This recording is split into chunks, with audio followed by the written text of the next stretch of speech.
Welcome to Karma's Harvest. We all want our children to excel, to stand on the shoulders of giants and reach for the stars. But what happens when those shoulders are stolen? When the talent a child possesses isn't a gift of nature, but a harvest of theft? Today we explore the chilling story of parents who thought they could bypass years of practice and the whims of fate by rewriting the very code of life, only to find that when you steal the song of another, you must also dance to their tune. Have you ever wondered if perfection is worth the price of your own soul?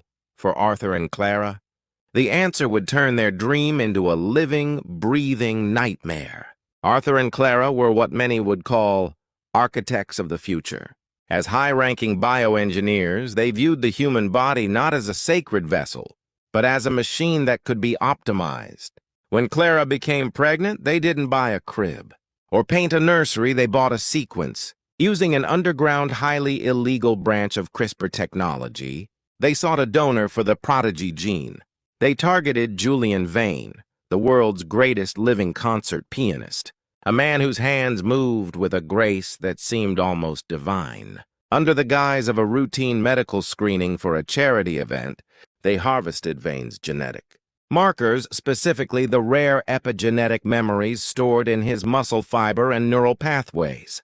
They didn't just want their son Leo to be smart. They wanted him to possess the ghost of Vane's mastery before he could even walk. The procedure was a success. By age 5, Leo didn't just play the piano, he inhabited it.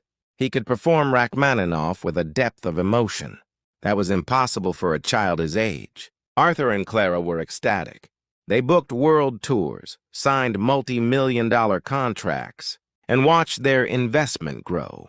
They ignored the fact that Leo often seemed dazed, his eyes vacant until his hands touched the keys. They ignored the fact that his fingers would often twitch rhythmically while he slept. To them, these were merely the eccentricities of a genius. They believed they had successfully hacked the system of meritocracy. But the harvest of karma is never a simple transaction. The flaw in their illegal modification was a phenomenon known as neural entanglement. Because they had used Vane's active, living neural blueprints, a tether had formed between the donor and the recipient. It began subtly. Leo would suddenly stand up and mimic a drinking motion when he wasn't thirsty. He would start speaking in a refined British cadence that wasn't his own. But the horror truly manifested during Leo's debut at Carnegie Hall, a night that was supposed to solidify Arthur and Clara's legacy. As Leo sat before the grand piano in front of thousands, his body suddenly jerked. His hands didn't move toward the keys. Instead, they began to mimic the motion of shaving a face. He stood up, his legs moving with a terrifying mechanical precision, and began to walk across the stage in a stiff, awkward stride. In that exact moment, 60 miles away, Julian Vane was backstage at another venue, preparing for his own performance, unaware that a small child was being puppeteered by his every movement. Every time Vane adjusted his tie, Leo's hands flew to his throat. When Vane sat down to practice his scales, Leo's fingers hammered the air with invisible keys. Arthur and Clara watched from the front row in paralyzed terror. Their son was no longer their son, he was a biological mirror, a human marionette responding to a master who didn't even know he held the strings. The talent they had stolen came with a control authority they couldn't override. Leo's body was no longer under his own command. He was trapped inside a shell that belonged to someone else's life, someone else's routine, and someone else's choices. The parents had wanted a prodigy, but they had created a slave to another man's shadow.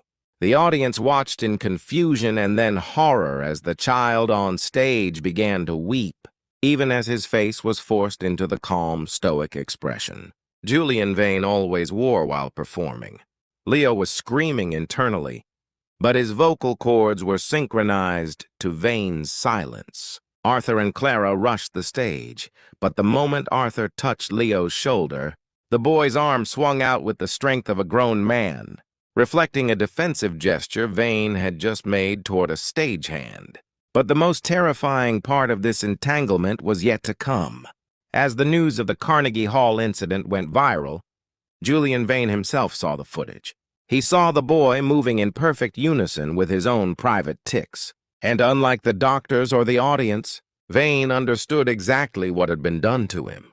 He realized that for 5 years his life had been mined like a quarry, and Vane was not a man of mercy. In Part 2, we will reveal Julian Vane's chilling plan to use his connection with the boy to take back what was stolen, and the ultimate price Arthur and Clara had to pay when the donor decided to play a very different kind of melody. You won't believe the choice Leo had to make to finally cut the strings. Subscribe and turn on notifications to see the conclusion of the Stolen Symphony. Your support helps us share these vital lessons. Until next time, remember, a life built on someone else's foundation will always be a house you don't truly own.